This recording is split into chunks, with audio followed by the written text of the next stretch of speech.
Today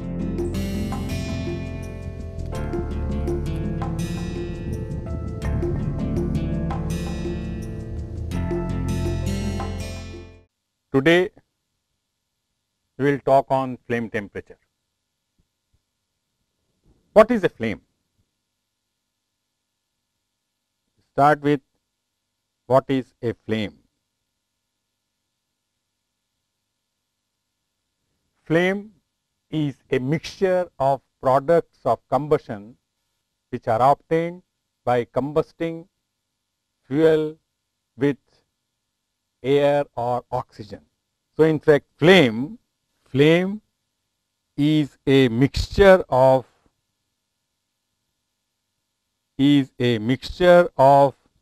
products of combustion.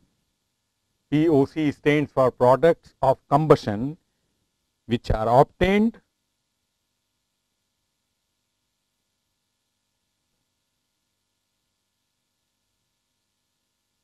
by combustion of fuel. Now, here the fuel could be solid, could be liquid, or could be gaseous. By combustion of fuel with air or could be oxygen. So, when we talk of flame temperature, in fact, we mean the temperature of the products of combustion. So, when we talk of flame temperature, in fact, we mean temperature of products of combustion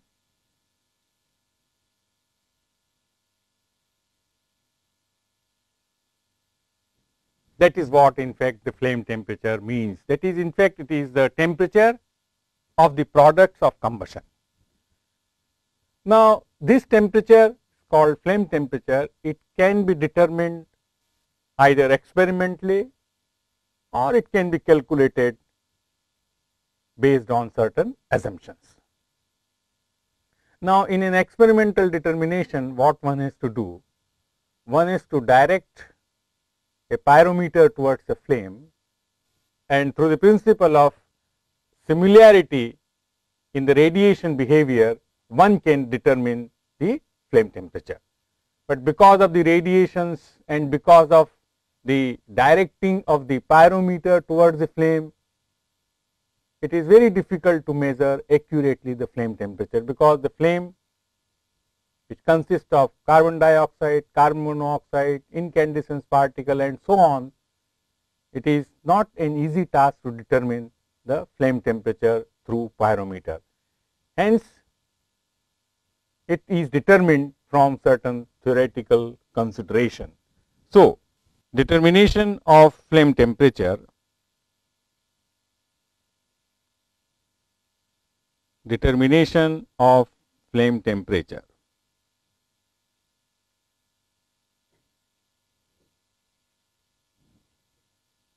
certain assumptions.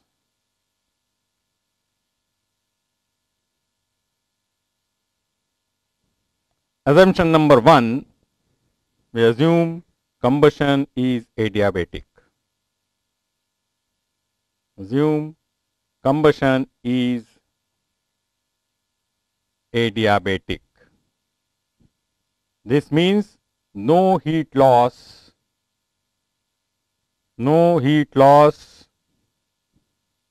to surrounding. That means whatever heat which is produced through the combustion of fuel, it is used up in rising the temperature of the products of combustion, since we are assuming that there is no heat loss from the flame to the surrounding. Now, if the process is adiabatic, say if the process, I mean process of combustion, say if the process of combustion is adiabatic,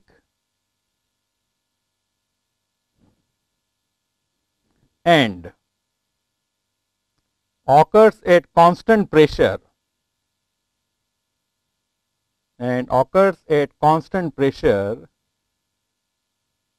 then from first law of thermodynamics we can say delta H that is equal to Q that is equal to 0, and therefore, the heat balance at constant pressure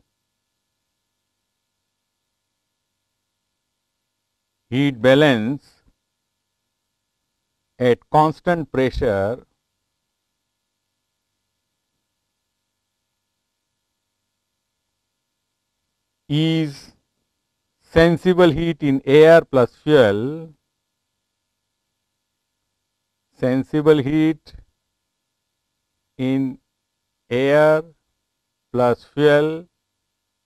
That means, if the air or fuel or both are preheated, then the heat is also entering into the process of combustion. Sensible heat in air plus fuel plus heat of combustion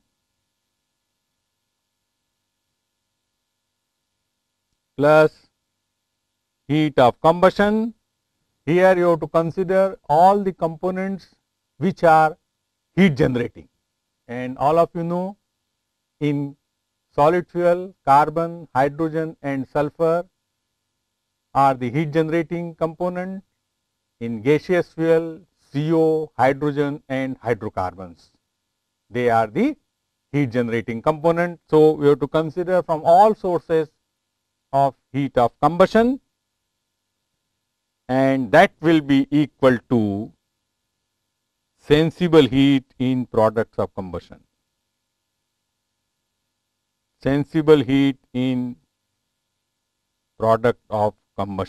So, that is the heat balance. In fact, it is based on the first law of thermodynamics, heat input that is equal to heat output. So, based on this heat balance, one can proceed to determine the flame temperature. Assumption number 2, we also assume complete combustion.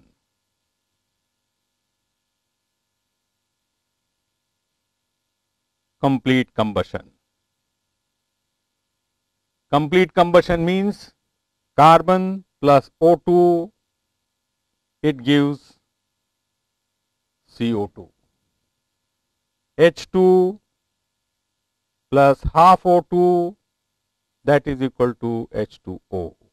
That is what the complete combustion means. That means, we are assuming complete combustion S plus O2, that is equal to SO2. CO plus half O2, that is equal to CO2, and so on. So, if there is a hydrocarbon, then the products of complete combustion are CO2 and H2O. This is the assumption number 2. Now, assumption number 3, we are also assuming no dissociation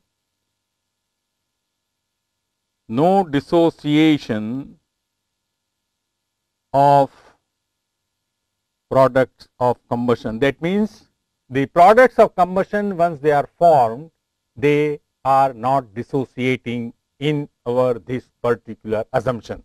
Now, remember, if the products of combustion that dissociate, for example, CO2 dissociate to CO plus half O2, this reaction is endothermic. It will consume the heat, as well as CO will also be produced. So, accordingly, the flame temperature will be different. So, based on this assumption number 3, which says that there is no dissociation of products of combustion, the flame temperature so calculated on this assumption, the flame temperature which is calculated on all these 3 assumptions, particularly no dissociation of POC assumption, this is termed as theoretical theoretical adiabatic flame temperature.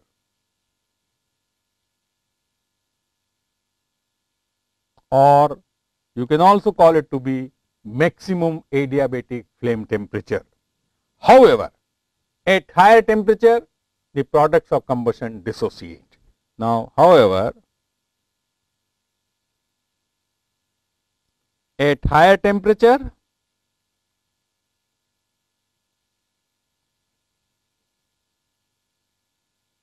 products of combustion, they dissociate.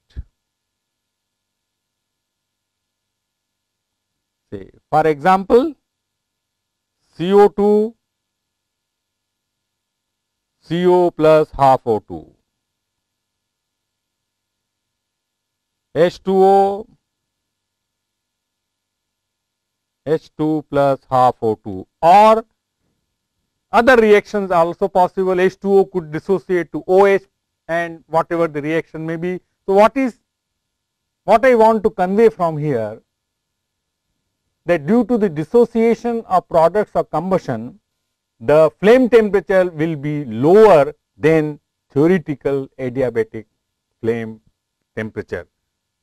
So, if the products of combustion are considered in our calculation, then what temperature we determine, we call as a adiabatic flame temperature.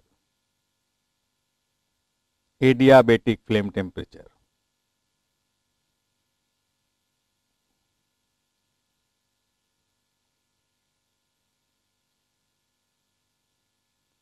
So, the adiabatic flame temperature considers the dissociation of products of combustion.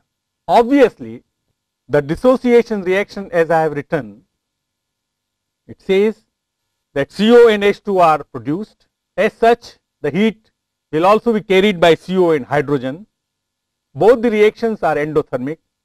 So, obviously, the adiabatic flame temperature will be lower than theoretical adiabatic flame temperature.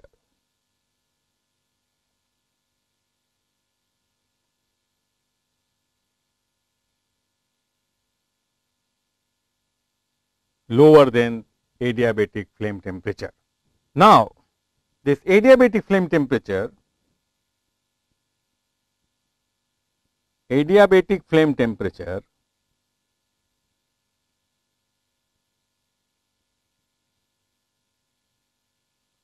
or for that matter theoretical adiabatic flame temperature, both they depend upon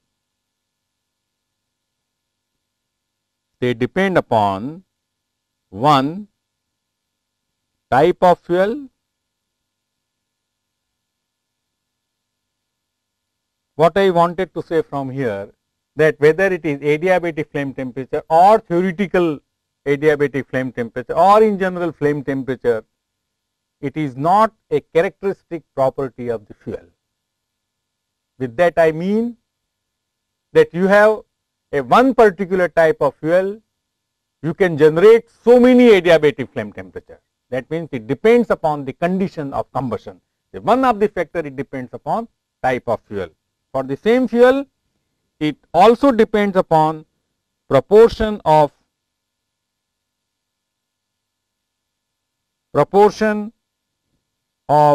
air and oxygen. That means whether combustion is occurring in air, the stoichiometric amount of air or excess amount of air, whatever flame temperature you are determining, it will be different.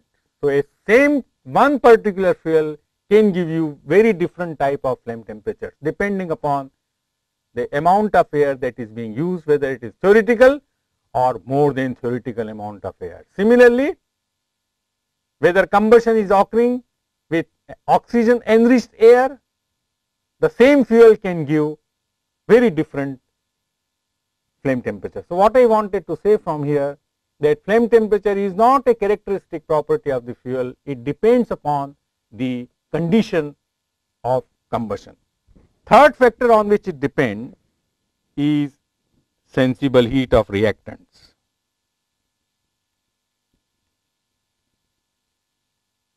Sensible heat of reactant.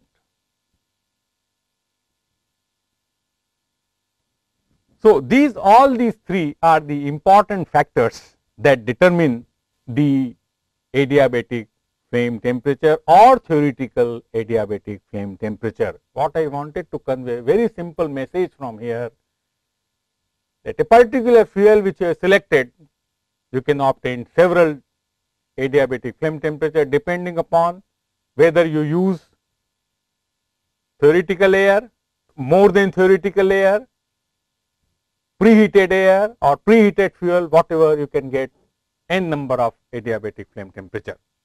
Also here we have talked about the theoretical way of determination of flame temperature. We have considered complete combustion, we have considered no products of dissociation, we have considered no heat loss. So, in fact, the actual flame temperature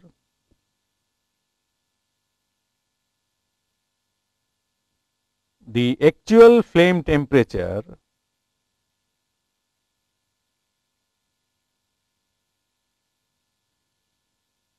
that actual flame temperature, I mean as if you would be able to measure by a pyrometer.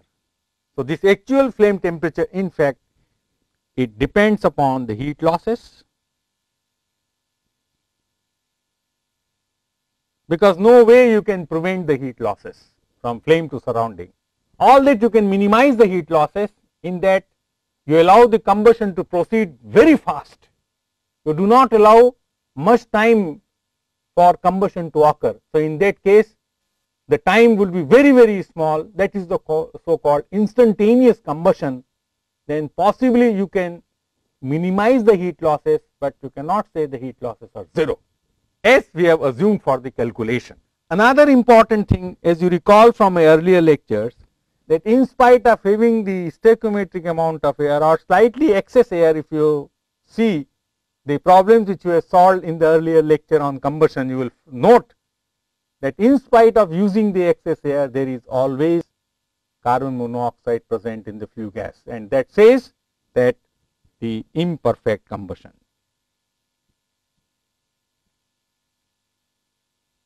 Imperfect combustion. So, what I wanted to say is that the actual flame temperature will be less than adiabatic flame temperature, less than theoretical adiabatic flame temperature. It is possible the actual flame temperature could be 50 to 60% that of the adiabatic flame temperature,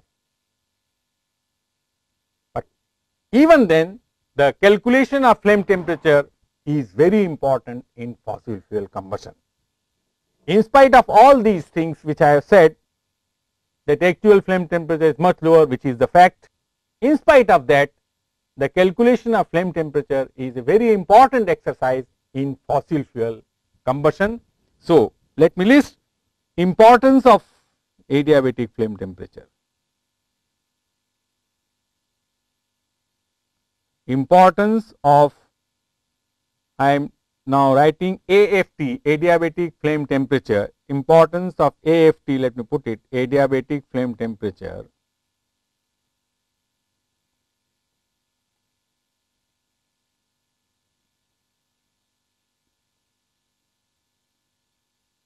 Calculations.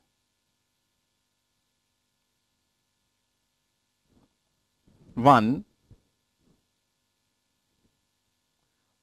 through this calculation one can characterize quality of fuel. One can characterize quality of fuel. Now, you know that quality of fuel is judged by the temperature, or the so called by the adiabatic flame temperature. Higher is the adiabatic flame temperature, higher is the quality of fuel. That means, if we have several type of fuel, for example, solid fuel, you have lignite, you have anthracite, you have bituminous coal, or among liquid fuel, your fuel oil or the gaseous fuel, if you calculate flame temperature for a stoichiometric amount of air, then you will get series of adiabatic flame temperature. You can order them in the decreasing order of the flame temperature, and you can say, well, this fuel has a higher temperature or it generates higher flame temperature, so it is a higher quality of the fuel than the fuel which generates lower flame temperature. So, it gives you a method to classify the fuel based on the flame temperature, that is the quality of the fuel. Second, adiabatic flame temperature can also be used to determine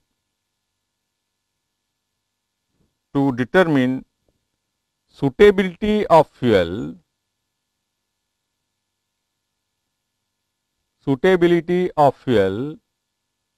for an application.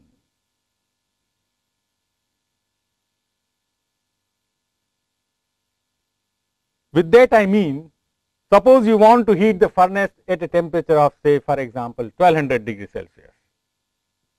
You have a choice of 3-4 different types of fuel. You have to select which type of fuel are you going to use. How are you going to select?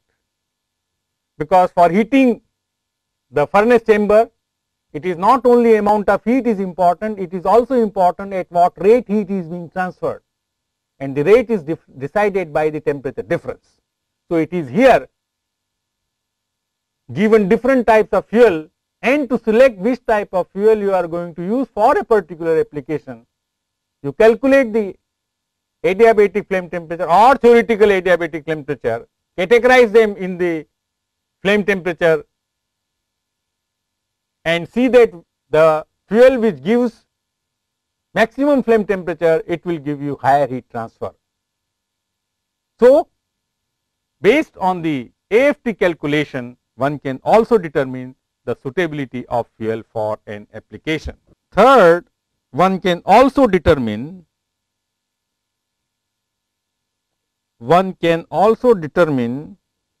the extent of substitution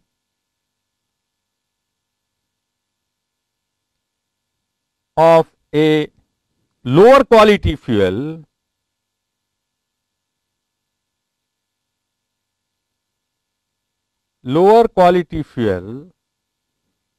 to conserve high quality fossil fuel reserve. With that I mean, suppose a furnace is operating with combustion of natural gas. Natural gas, say if we consider combustion with stoichiometric amount of air, it generates a very high temperature, very high flame temperature. You can calculate the flame temperature. So, we will consider it is a very high quality of fuel.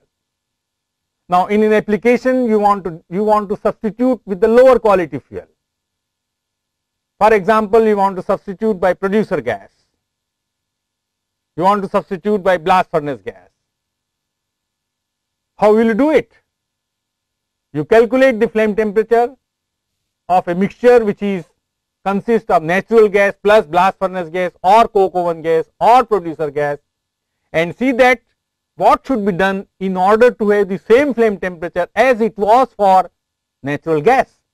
So, based on this, you can find out what percentage of substitution can be done by a lower quality fuel in order to conserve the high quality fuel reserve. So, that is again a very important from the point of view of the conservation of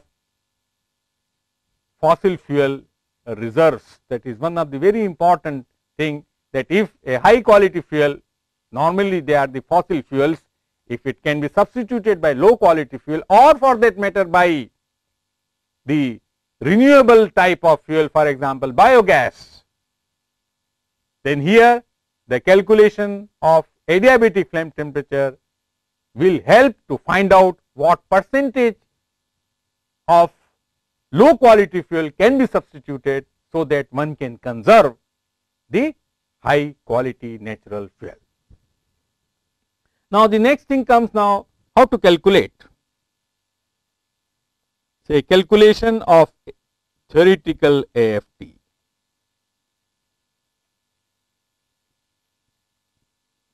We are not considering dissociation because it is a very long exercise, one has to do it. So, I am illustrating the calculation of theoretical adiabatic flame temperature. That means, for adiabatic combustion, we are considering adiabatic combustion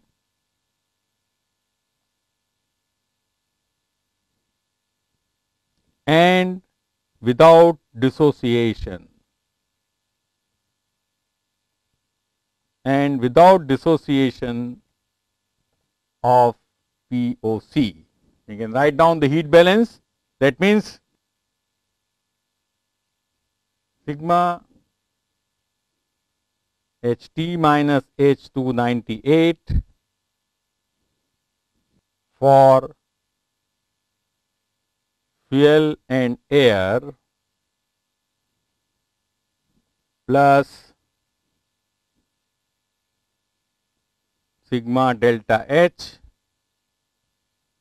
for all combustion reaction, that will be equal to sigma HT minus H298 for all combustion products. For all combustion products. Now, you note here HT minus H298 is the heat in the fuel and air above reference temperature, which is 298 Kelvin. So, here the reference temperature for calculation, as all of you know in thermodynamics, reference temperature for calculation is 25 degrees Celsius or 298 Kelvin. We can also write down HT minus H25. So, it is a standard practice in thermodynamics to have the reference temperature as 25 degrees Celsius or 298 Kelvin. Now, note that HT minus H298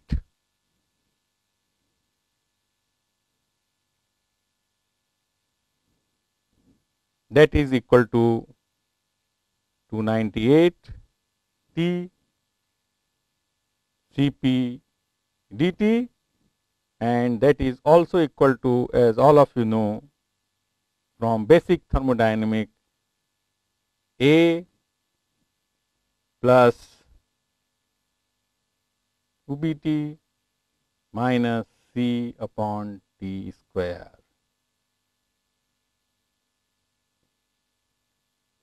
So, that means one has to know now here Cp, that consists of the products of combustion.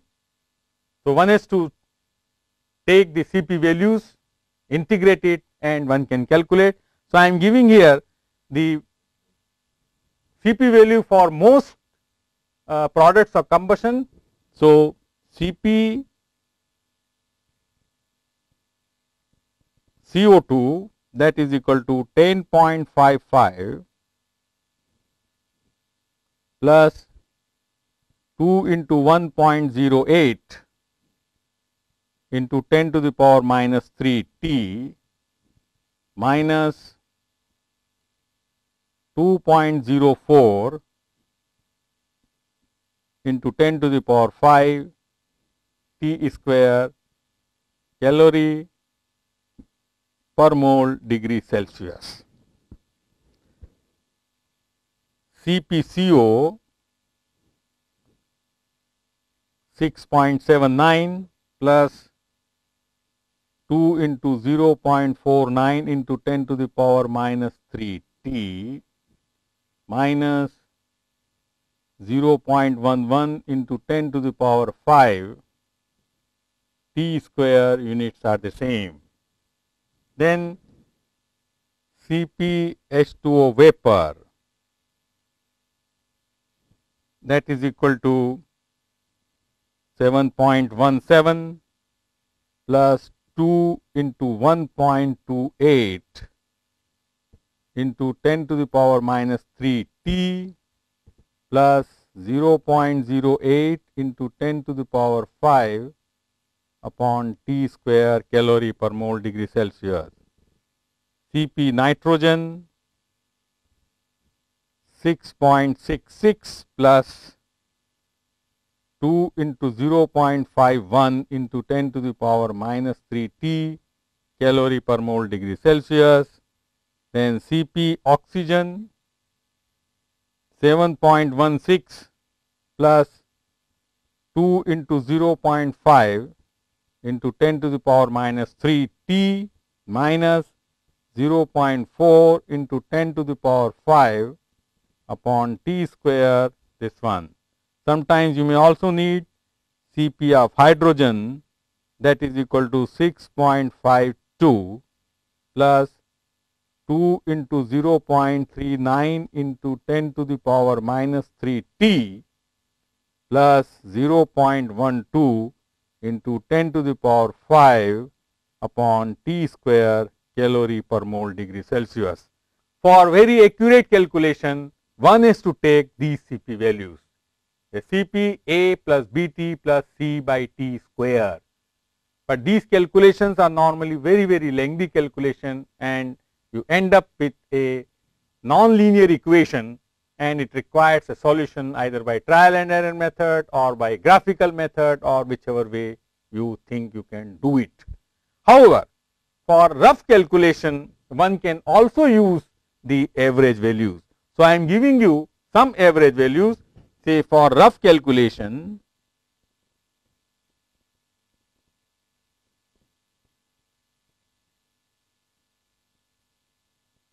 One can use the average values. So, I am giving you the average values which I may use in some of the problem to illustrate the fundamental concepts of flame temperature. CpCO2 12.5 calorie per mole degree Celsius. Mind you, these are the average values which we will be using in some cases in order to illustrate the fundamental concept. However, remember, I will again stress, please remember, for exact and accurate calculation, one requires to use Cp, that is equal to A plus Bt plus C by T square, that is the most accurate value. CpCO 7.67 calorie per mole degree Celsius. Cp nitrogen 7.12 calorie per mole degree Celsius. Cp oxygen 7.61 calorie per mole degree Celsius. Cp H2O vapor 7.73 calorie per mole degree Celsius, and Cp hydrogen, that is equal to 6.72 calorie per mole degree Celsius. I will again and again stress that for accurate calculation, the functional relationship of Cp, which is equal to A plus Bt plus C by T square, should be used. But for the rough calculation, for an order of magnitude calculation, one may use this average value to find out quickly the adiabatic flame temperature. There will be a difference between the adiabatic flame temperature calculated by using average values and that of Cp is equal to A plus Bt plus C by T square value. This I will illustrate by solving a particular problem. So, to illustrate the scheme of calculation or the method of calculation, I will illustrate in the following way. So, illustration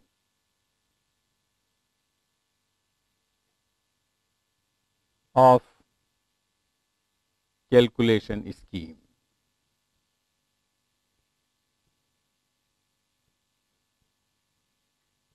That is, for example, if this is the temperature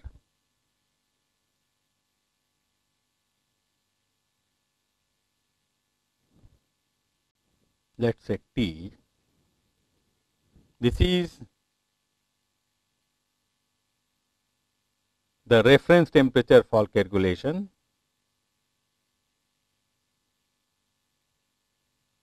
Reference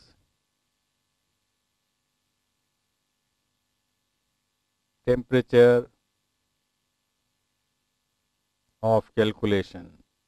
I hope you must be very clear in your mind that whenever you want to perform a thermodynamic calculation, you have to start with a reference, and for all heat transfer calculation or heat balance purposes, the reference temperature is 25 degrees Celsius. However, you can select any other temperature, there is no problem, but most of the values of Cp or Ht minus H298, as you are noting, they are given at reference temperature 25 degrees Celsius. You can calculate on your own also, but what can be said is that a specification of reference temperature at the beginning of calculation is a very important, and all heat data you will be calculating on that reference temperature. That is the most important thing here. Then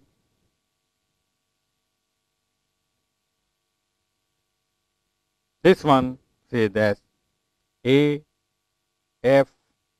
adiabatic flame temperature. So, now let us say reactants are at this temperature, another reactant is at this temperature. For example, you have a gaseous fuel. So, this is a gaseous fuel and this is the air. They are at some temperature T1, this is at temperature T2, which is greater than your reference temperature. What I mean, T1 and T2 are greater than reference temperature. Now, here reference temperature I am selecting 25 degrees Celsius or 298 Kelvin. So, what will I do now for calculation? I will bring this temperature to the reference temperature. So, this, that means I will be calculating the sensible heat of gaseous fuel, air, if they are greater than 25 degrees Celsius. If not, then their sensible heat is equal to 0. If it is greater than 25, then I will be bringing all the reactants to a common reference temperature, which is 25 degrees Celsius, and that is the sensible heat of the reactants. Now, at the reference temperature, I will carry out the reaction. For example, C plus O2, that is equal to CO2. I have to know the heat of combustion of CO2 at 298 Kelvin. Then H2 plus half O2, that is equal to H2O. Here I have to specify whether I am considering liquid or vapor. Then S plus O2, that is equal to SO2. Now, all these products of combustion, CO2, H2O, SO2, now mind you, in all these cases the nitrogen will also be generated, because so C plus O2, CO2, and in presence of air you will have nitrogen here also, you will have nitrogen here also, you have nitrogen here also. So, the products of combustion which are formed, for example, over here, they are N2, CO2 and H2O. So, these products of combustion raised to a temperature AFT, that is called the adiabatic flame temperature. So, here you say, let us say the heat evolved is delta H2 dash. Here you have to add all the heat of combustion. So, the sigma delta HR 298, heat of reaction, heat of combustion, they are one and the same thing. This is you have to sum total it, and this sensible heat, let us say it is delta H1 dash, then the balance becomes delta H1 dash plus sigma delta HR plus delta H2, that is equal to 0. So, one can say delta H1 dash, that is equal to sigma of all reactants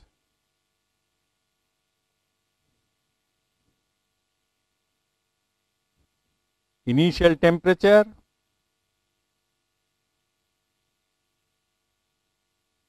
which is 25 degrees Celsius to the temperature at which the reactants are heated, C dash P of all reactant by dt. Similarly, delta H2, that will be equal to all products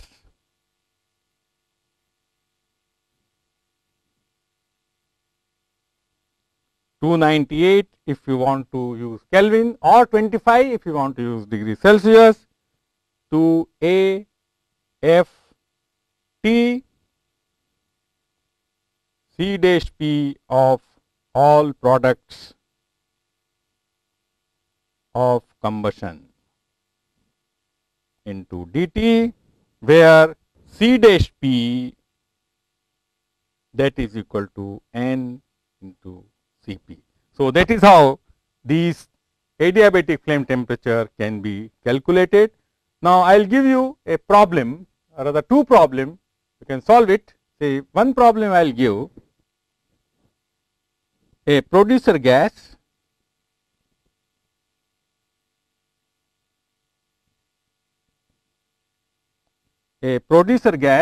of composition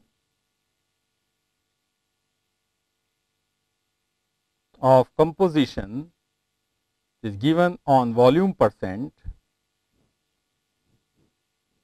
22.4% CO, 12.6% CO2 and 65% nitrogen is burnt with stoichiometric amount of air.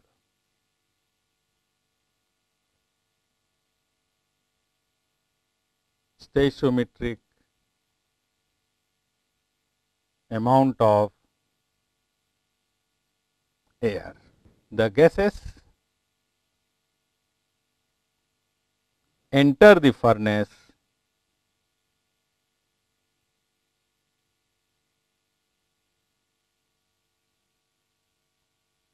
at 250 degree Celsius. You are required to calculate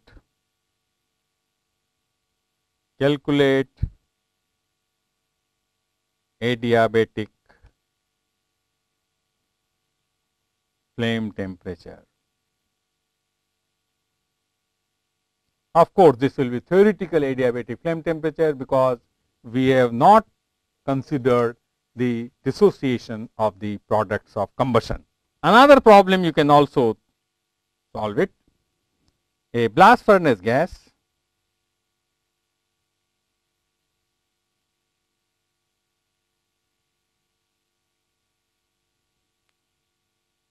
of composition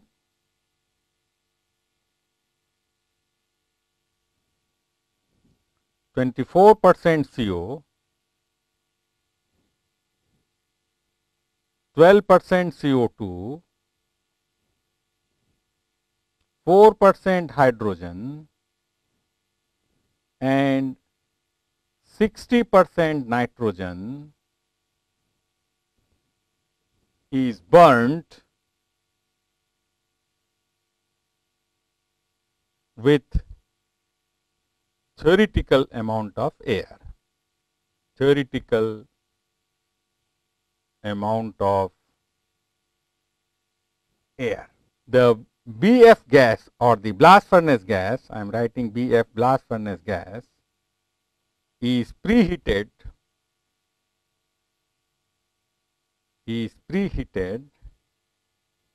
to 500 degrees Celsius. Air is